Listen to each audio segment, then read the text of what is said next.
Jadi penulisan tinjauan pustaka ini adalah jadi bagaimana teman-teman semacam mengutip seperti itu ya, mengutip seperti itu, bagaimana mengutip sesuatu dari paper yang teman-teman dapatkan, atau menceritakan, isi dari paper yang teman-teman dapatkan, kemudian nanti disitasi. Nah, itu adalah tinjauan pustaka.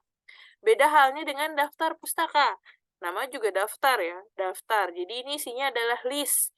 List referensi yang teman-teman gunakan untuk nanti dipanggil pada saat mensitasinya. Contohnya, kita pakai contoh ya. Pakai contoh yang tugas akhir aja, biar kebayang. Tugas akhir. Oke, kita pakai salah satu tugas akhir yang terbaru lah ya.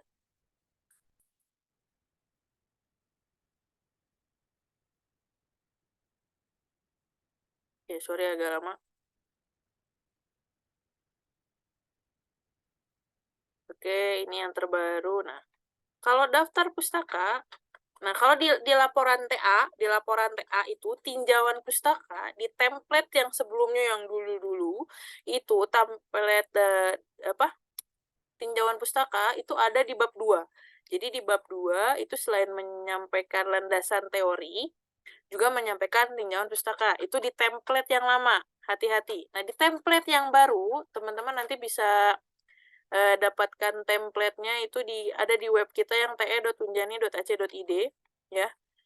Nanti atau mungkin minta kakak kelasnya juga bisa. Nah, tinjauan pustaka itu sebenarnya ada di bagian latar belakang. Jadi latar belakang selain teman-teman menyampaikan overview-nya, kemudian masalahnya apa sih, rumusan masalahnya apa, kira-kira gitu. Nah, teman-teman juga menyampaikan tinjauan pustakanya atau beberapa penelitian. Nah, ini state of the art-nya ya. Jadi kan kemarin teman-teman punya state of the art. State of the art itu adalah referensi yang kita pakai dalam penelitian kita. Nah, yang sekarang kita bahas adalah bagaimana cara kita mensitasi atau mengambil poin dari referensi yang kita pakai. Nah, ini. Nah, ini sitasi namanya ya. Nah, jadi di bagian sini ini ada yang disebut dengan tinjauan pustaka. Bagaimana kita men-summary, mensitasi, mereference kira-kira seperti itu dari penelitian yang sebelumnya. Itu dimaksud dengan tinjauan pustaka.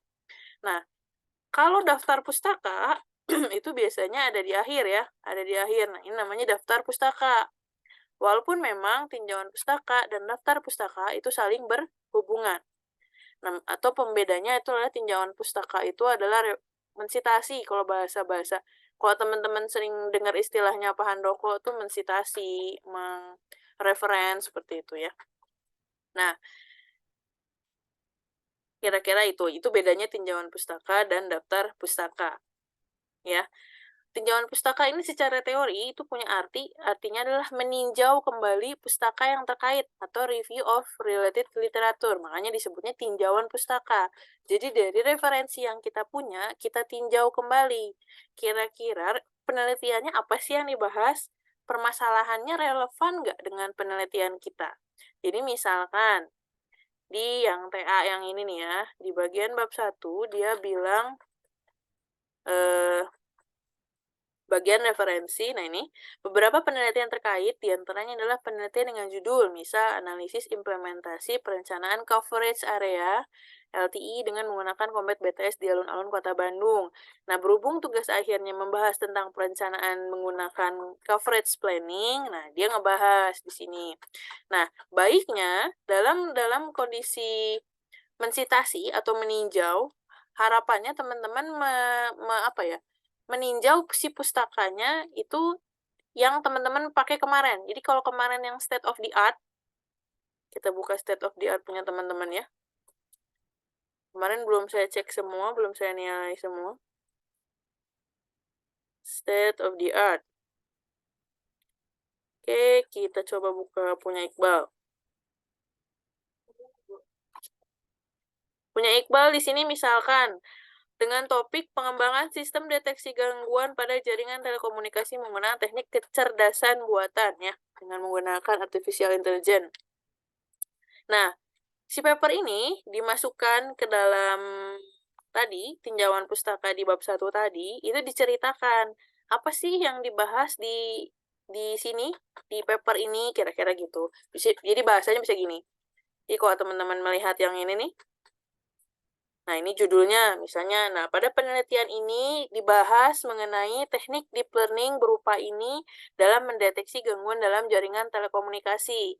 Akan tetapi, penelitian ini ternyata masih perlu analisa lebih dalam karena adanya kompleksitas model dan kebutuhan data pelatihan yang besar. Jadi disampaikan sama teman-teman, apa yang teman-teman dapat dengan membaca paper ini atau membaca penelitian ini, kelebihannya apa, kekurangannya apa sih yang dibahas, terus related dengan penelitian kita itu apa. Sebenarnya ini udah teman-teman buat ya di sini, di tabel ini. Nah, tujuannya tabel ini saya menyuruh teman-teman membuat seperti ini untuk membantu teman-teman nanti menulis tinjauan pustaka di bab 1 ini, gitu. Jadi beberapa penelitian terkait bla bla bla. Nah, ini namanya tinjauan pustaka.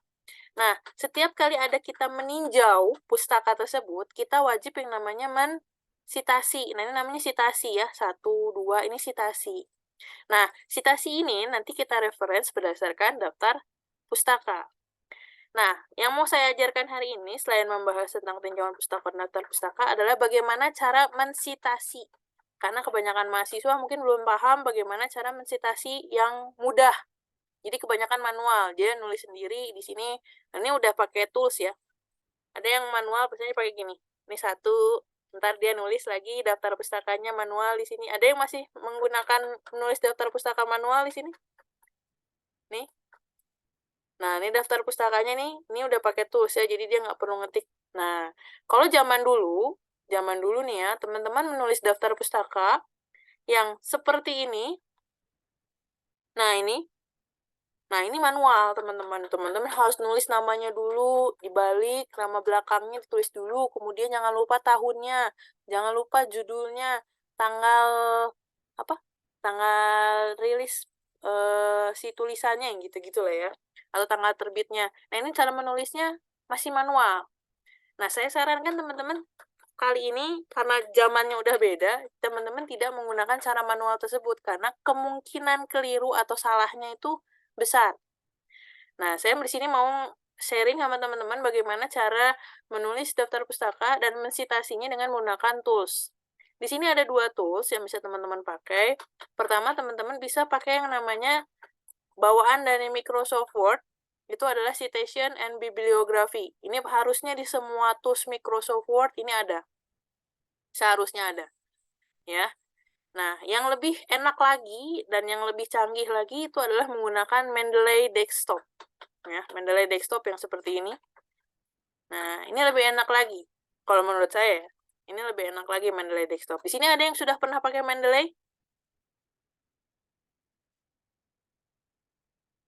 Atau belum? Belum, Bu. Belum pernah. Oke. Nah, kita coba dulu dengan menggunakan reference dari bawaan Microsoft Word. Jadi, ini saya buat halaman baru. Oke. Nah, kalau menggunakan reference dari bawaan Microsoft Word, jadi sebelum ke referensi ini jadi style penulisan citasi dan daftar pustaka itu jenisnya banyak. Jadi kalau yang teman-teman lihat ini umumnya ini adalah model IEEE. Nah, ini model IEEE. Nah, ternyata modelnya banyak. Ada yang apa? Ini kalau apa diganti nanti dia berubah nih. Tuh. Tuh bentuknya jadi seperti ini.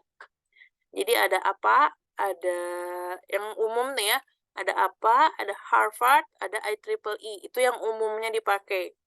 Apapun yang APA ini atau apa ini versinya sekarang itu udah versi kalau nggak salah udah sampai versi ke-7 ya, kalau nggak salah. Nah ini, apa itu adalah singkatannya American Psychological Association. Apa? Nah, 3 ini yang biasanya dipakai. Nah, untuk di tugas akhir yang teman-teman nanti kerjakan atau beberapa paper pada umumnya itu menggunakan jenis penulisan yang standar IEEE biasanya ya. Nah, jadi Jadi tipe-tipenya tuh banyak, ada APA, ada IEEE, ada ini banyak lah ya, Chicago dan lain-lain. Tapi yang umumnya dipakai adalah IEEE, Harvard, sama APA. Jadi kalau menggunakan reference di Microsoft Word, caranya adalah pertama, teman-teman bisa menginputkan sitasi dan lain-lain, bibliografi dan lain-lain, itu teman-teman harus memasukkan dulu sumber literaturnya. Nah, caranya di manage source, ya. Teman-teman bisa sambil coba nanti, atau mau sekarang langsung juga boleh, jadi ntar kalau ada kendala boleh langsung disampaikan. Nah, pertama di reference, kemudian ke manage source, nanti akan muncul source manager seperti ini. Nah, ini kalau yang aslinya ini masih kosong ya, kanan kirinya masih kosong. Nah, kalau masih kosong, teman-teman bisa caranya setelah muncul source manager, teman-teman klik new. Nah, setelah klik new, nanti di sini ada type of source. Nah, type of source ini macam-macam. Ada jurnal artikel, ada website, ada misalnya conference proceeding, atau mungkin kalau kayak tugas akhir itu masuknya dalam book, itu ya, book atau buku, atau dia punya report, report juga laporan ya, jadi bisa report, bisa book, itu kalau tugas akhir. Kemudian jurnal nih kayak yang tadi temennya yang ini, jurnal yang punyanya Iqbal nih, Telecommunication Network Anomaly bla bla bla. Nah, ini masuk dalam kategori jurnal. Pertama, teman-teman masukin dulu autornya. Autor itu adalah penulisnya siapa. Jadi kalau misalkan teman-teman punya paper di sini, ini saya pakai paper saya aja ya, karena nggak ada contoh yang punya teman-teman, saya pakai paper yang saya. Misalkan yang paper yang saya punya adalah Cellular Communication Coverage Prediction, Teknik, Survey and Comparison. Ini judul papernya. Ini judulnya saya copy, saya masuk ke sini. Nah, ini karena jurnal, ini saya pilih jurnal artikel. Ya, jadi tergantung tipenya apa. Kalau yang saya pakai tadi adalah jurnal, maka type of source-nya harus diganti ke jurnal. Kalau pakai buku, berarti nanti jadi book section atau buku. Kalau misalnya website yang teman-teman suka ngambil nih dari Google apa gitu, nanti pakainya nanti website. Nanti kita lihat cara penulisannya. Nah, karena saya pakainya jurnal artikel, di sini saya pilihnya adalah type of source-nya adalah jurnal artikel. Di mana judulnya adalah yang tadi Cellular Communication Coverage Prediction, Teknik, ini ya, Teknik Survey and Comparison. Nah, ini judulnya. Kemudian autornya siapa aja? Ini autornya, penulisnya, tulis semuanya. Kalau bisa tulis semuanya. Tulisnya biasa aja, namanya lengkap. Nggak usah pakai diputar-putar nama belakang ke depan, nggak usah. Jadi tulis aja apa adanya. Misalnya namanya Hajiar Yuliana, ya tulis saja Hajiar Yuliana. Atau misalnya namanya Satria Pambudi, tulisnya Satria Pambudi saja, tidak perlu diputar-putar. Karena nanti dia yang ngatur depan belakangnya, nanti si toolsnya ini. Nah, sudah ditulis autornya, title-nya, jangan lupa jurnal name-nya. Jurnal name itu kalau yang tadi, yang punya Iqbal ini jurnal name-nya adalah Jurnal Procedia Computer Science. Ini yang punya Iqbal ya. Kalau yang punya saya, ini nama jurnalnya adalah IEEE Access, misalnya. Kemudian tahun. Tahun ini adalah tahun di mana dia terbitnya. Biasanya di paper suka kelihatan. Nih. Nah, ini dia terbitnya di 30 Juni 2020. Berarti di sini tahunnya adalah 2020. Kemudian ada halaman. Kalau di sini ada halaman nggak ya? Oh, ada halamannya. Halaman 113052, Oh, ini halamannya ya. Ini halamannya lumayan gede ya. 113052 sampai, karena ini udah berjilid-jilid ya.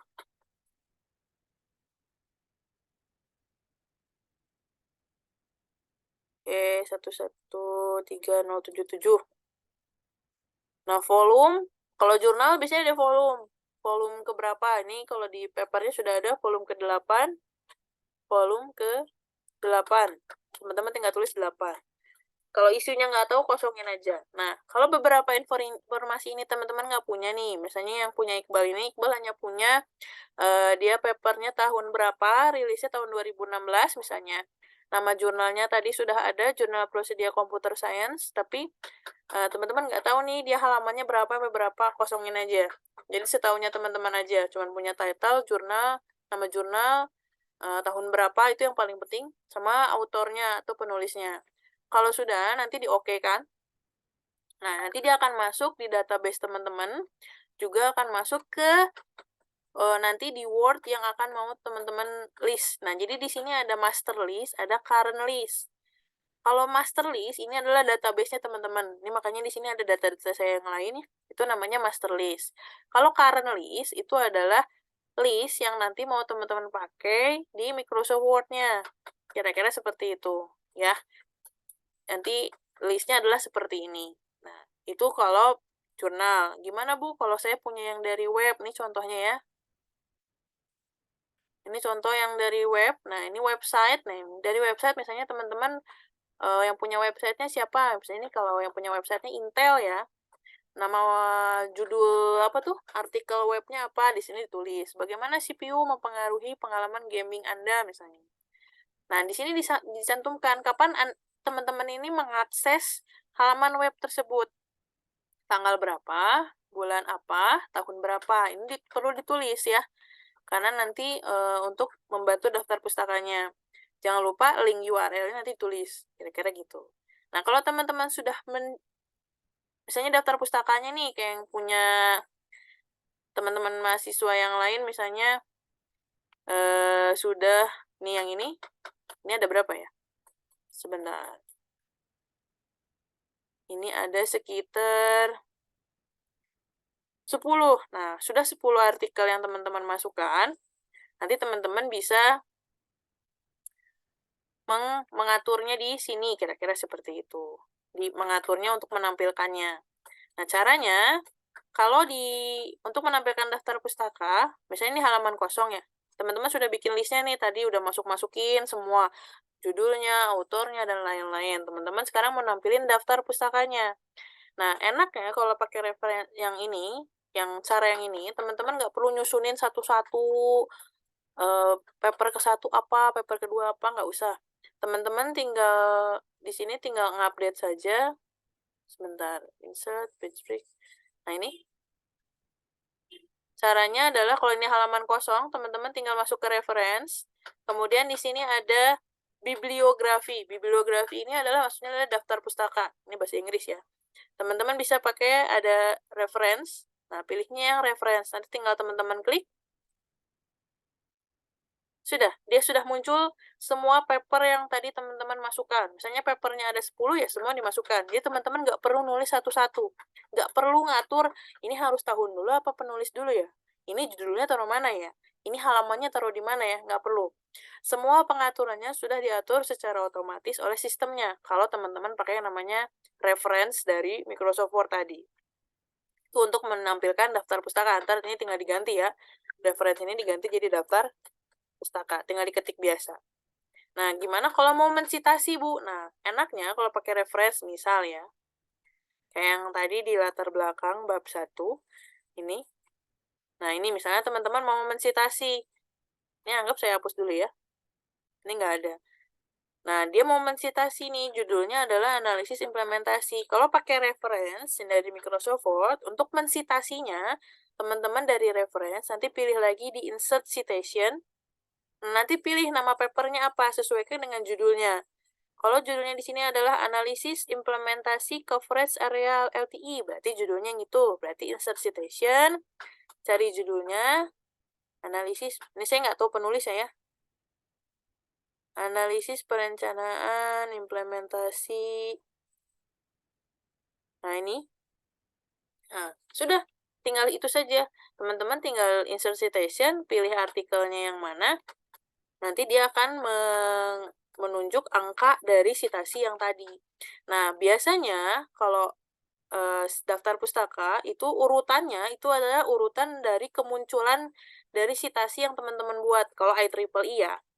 Kalau yang apa atau Harvard sih kalau nggak salah juga sama ya, seperti itu. Jadi urutan ini, urutan 1, 2, 3, 4, 5 di daftar pustaka, itu menunjukkan adalah kemunculan citasinya. Jadi yang muncul pertama kali misalnya ini, kedua ini, ketiga ini, keempat ini, atau, dia lebih sering muncul, kira-kira gitu. Dia akan menjadi nomor satu di sini. Jadi teman-teman nggak perlu ngurutin, nggak perlu bolak-balik, nggak perlu ngatur-ngatur, semua udah otomatis di sini. Itu kalau pakai reference, kira-kira seperti itu, ya. Ini sebenarnya teman-teman perlu banget ini, karena, kebanyakan teman-teman mahasiswa ini masih ngerjain beginian manual. Kebayang kan ya sama teman-teman kalau teman-teman harus ngerjain ini manual, effort banget gitu, penelitiannya aja udah bikin sakit kepala, daftar pustakanya juga nambahin sakit kepala. Jadi, jangan mempersulit diri, jadi pergunakan tools yang ada, gitu ya. Ini salah satu toolsnya adalah menggunakan reference dari Microsoft Word. Oke, sampai sini teman-teman bisa paham cara pakainya?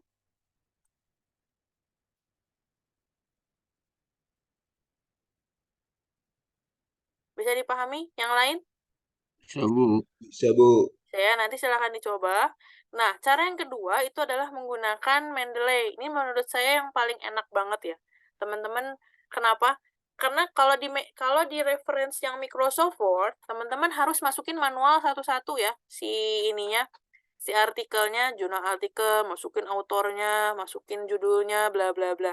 Kalau pakai Mendeley, teman-teman nggak perlu ngelakuin itu. Asalkan teman-teman punya papernya, itu sudah membantu banget. Nah, jadi ada yang namanya Mendeley. Nah, tapi hati-hati Mendeley ini teman-teman harus mensinkronkan dengan Word, itu dicek dulu versi Word dan Mendeley-nya. Kalau kalau Microsoft Word-nya di sini sudah 2003 ke atas, saya lupa ya 2003 ke atas kalau nggak salah ya. Ya, 2013 ke atas, sorry. Kalau 2013 ke atas, teman-teman sudah bisa memakai Mendeley yang ada di jadi kalau teman-teman mau cari Mendeley, di sini bisa googling namanya Mendeley Desktop. Nah, ini Mendeley Desktop, download. Hati-hati, desktop ya, bukan Mendeley Reference, karena itu beda lagi fungsinya. Kita pakai yang Mendeley Desktop. Versinya, ini yang terbaru, sudah sampai 1.19.5. Kalau saya masih Kalau nggak salah saya masih sudah 1.19.5 sama. Nah, versi yang 1.19.5 ini hanya bisa dipakai di versi 2013 ke atas.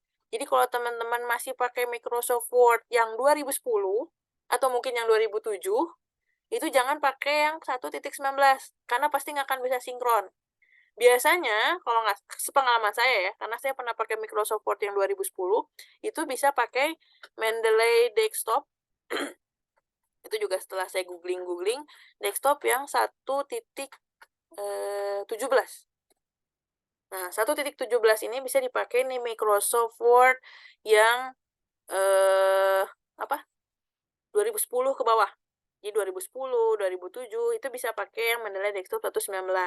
Tapi yang versi terbaru ini hanya support di Microsoft Word atau Office yang 2013 ke atas. Tapi saya yakin teman-teman Office-nya udah cakep-cakep ya. Udah 2017, mungkin ada yang 2020, nah saya nggak tahu lah ya. Nah, nanti teman-teman silakan download. Nah, cara memakainya atau menggunakannya, kalau tadi teman-teman apa tuh namanya, memasukkan, list papernya itu ditulis satu-satu, kalau pakai Mendeley teman-teman nggak perlu nulis satu-satu. Modalnya hanya teman-teman punya yang namanya paper si yang teman-teman punya. Ini misalnya kayak Iqbal nih, Iqbal punya 3 paper ya. Nah, 3 paper ini, 4 paper. Nah, 4 paper ini teman-teman tinggal upload ke Mendeley. Jadi caranya di sini ada beberapa cara. Yang paling gampang dulu ya. Aduh, sorry. Nah, pertama adalah nih, pilihannya ada add file, add folder, atau add entry manually. Kalau add entry manually ini manual, ini teman-teman caranya persis tadi kayak masukin reference di Microsoft Word yang tadi. Caranya persis sama. Nanti tinggal di save datanya. Kalau yang nggak mau ribet kayak tadi, asalkan teman-teman punya modal filenya, itu teman-teman adalah add file, atau di sini langsung diklik saja. Klik. Nah, nanti pilih filenya yang mana. Misalkan saya mau masukin satu file secara ini ya, secara ini, kebetulan saya belum masukin beberapa file. Misalnya saya mau masukin filenya ini, meta heuristic based hyperparameter optimization approach to beamforming design. Misalnya ini ya filenya ya, sama ini ada 2. Oke, kita open. Nah, nanti dia akan masuk ke all dokumen, dia import. Oke, sudah di sini. Dia masuk ke sini. Nah, setelah itu, nah, teman-teman harus mensinkronisasikan si Mendeley ini dengan Microsoft Word-nya teman-teman. Caranya di sini ada Microsoft Word plugin. Jadi teman-teman di Mendeley ini ke tools, ada Microsoft Word plugin. Di sini nih, karena saya udah keinstall, jadi statusnya sudah seperti ini. Kalau yang belum, ini harus diinstal Microsoft Word plugin. Seperti itu. Kalau belum, ini harus diinstal ya. Jadi ntar harus dicek sama teman-teman. Kalau sudah terinstall, nanti bisa di-add filenya. Jangan lupa disinkronisasi. Itu untuk mensinkronkan antara data si Mendeley nanti dengan Microsoft Word-nya. Oke, bentar. Masih ini ya. Masih nunggu. Oke. Sambil nunggu, nah, ini namanya, nama filenya kira-kira. Nah, sambil nunggu sambil kita coba. Nah, nanti kalau teman-teman sudah install plugin yang Microsoft Word dari Mendeley yang ini, jadi jangan lupa tools, nanti install Microsoft Word plugin. Teman-teman ke Microsoft Word, jadi Microsoft Word-nya harus di-close dulu, nanti baru dibuka lagi. Nanti di bagian reference, di sini akan muncul namanya Mendeley Site-O-Matic. Jadi dia akan otomatis di sini. Nah, ini juga sama, stylenya bisa kita pilih. Ada IEEE, tadi ada apa ya? Apa, oh di sini nggak ada, harus di-add lagi. Atau di sini ada Harvard, juga bisa dipakai. Nanti teman-teman kalau mau nambahin style, di sini tinggal nambahin more style. Nah, stylenya banyak. Tinggal pilih sesuai kebutuhan yang mana, kira-kira gitu. Untuk yang model ITB, itu ITB dia punya style tersendiri. Nah, ini bisa masukin di sini sin i-nya sendiri. Masukin style citasinya sendiri. Gitu. Kebetulan Unjani belum punya, jadi kita pakai ngikutin aja yang udah ada. Nah, biasanya itu yang kita pakai itu adalah IEEE. Jadi di sini kita pilih adalah IEEE. Nah, kalau tadi teman-teman masukin daftar pustaka di reference, itu caranya di reference bibliografi, di bagian citation and bibliography yang ini. Kalau pakai Mendeley, untuk menuliskan daftar pustaka, teman-teman harus mensitasi dulu tulisannya. Jadi kan kalau kita nulis tuh misalnya ya, kita bercerita nih. Misalnya, makalah 1 menjelaskan tentang penelitian apa misalnya, penelitian tentang jaringan A. Nah, teman-teman ini ingin mensitasi. Nah, teman-teman kalau papernya tadi sudah atau makalahnya, tulisannya, atau apapun itu sudah dimasukkan ke Mendeley, teman-teman di sini tinggal ketik, terus panggil. Jadi nggak perlu kayak tadi di manage source gitu, nggak perlu. Di sini insert citation, ketik nama judul tulisannya. Misalnya tadi papernya adalah yang tadi, yang saya ini adalah meta heuristic based hyperparameter optimization approach ini, saya klik. Kalau sudah klik OK, dia sudah muncul satu seperti ini. Kemudian teman-teman ada paper yang lain. Sedangkan di makalah, nah saya nih, makalah bla bla bla, disampaikan bahwa penelitian tentang, nah ini dijelasin lagi sama teman-teman, dijelasin. Nah, teman-teman mau manggil lagi nih, mau insert citasi si paper makalah yang kedua misalnya. Ini caranya juga sama, insert citation, misalnya makalahnya tentang di sini tuh ini misalnya paper saya misalnya. Masukin aja judulnya, misalnya ketik coverage, nanti dia akan muncul. Nah, di sini banyak yang berbau coverage, nanti oh ini paper yang udah saya masukin kebetulan ya. Ini bisa, oh ini ternyata yang ini papernya. Kita klik, tinggal klik saja, lalu oke. Dia akan mensitasi otomatis 2. Dan gitu seterusnya. nanti di akhir untuk menulis daftar pustakanya, kalau teman-teman sudah mensitasi sampai selesai, teman-teman tinggal insert bibliografi. Sudah, muncul seperti ini. Nah, ini sudah sesuai urutan. Kalau misalkan teman-teman mau dibalik nih ya, oh, saya kebalik nih, harusnya makalah yang ini, makalah satu yang ini tuh yang ini, yang misalnya optimasi yang ini kebalik nih, harusnya bukan ini. Teman-teman tinggal insert saja. Insert, misalnya coverage, ternyata harusnya papernya yang ini, kebalik misalnya ya. Yang ini, ini saya hapus dulu. Nah, kemudian ini yang tadi yang 2 ya, nah ini kebalik kan. Nah, karena dia kebalik, meta nah yang meta heuristiknya yang satu lagi, misalnya di paper yang kedua. Nah, di daftar pustaka dia akan otomatis kebalik. Nah, kebalik ya, dibalik sendiri. Nah, teman-teman nggak perlu ngatur ini ditaruh di 1 lah, taruh di 2 lah, nggak perlu. Teman-teman cuman mengambil saja ini apa judulnya, kemudian nanti sudah ada citasinya muncul, kemudian teman-teman tinggal insert bibliografi. Kalau di sini belum ke-update, teman-teman tinggal refresh saja. Begitu juga dengan seterusnya, itu dengan menggunakan Mendeley. Jadi kalau menurut saya sih Mendeley jauh lebih gampang ya. Kalau settingan di awalnya sudah bisa kira-kira gitu. Kalau yang settingan awalnya males nih, buat teman-teman yang males ribet, "Ah, males nih Mendeley settingnya begini begini begini." Ya bisa pakai reference. Cuman reference ini pada saat kita mensitasinya di refresh, kita perlu me-refresh ini ulang. Ya walaupun memang nanti akan ke-update sih memang. Nih, update citation and bibliografi, nanti dia akan ke-update, nggak masalah. Cuman di manage source-nya dia harus masukin satu-satu, itu aja effort-nya. Kalau di Mendeley, teman-teman kalau punya paper-nya nggak perlu masukin satu-satu, teman-teman tinggal upload saja paper-nya, dia akan otomatis men-generate sendiri si sistematik penulisannya. Nah, kira-kira gini. Begitu kira-kira bisa dipahami dalam penggunaan Mendeley?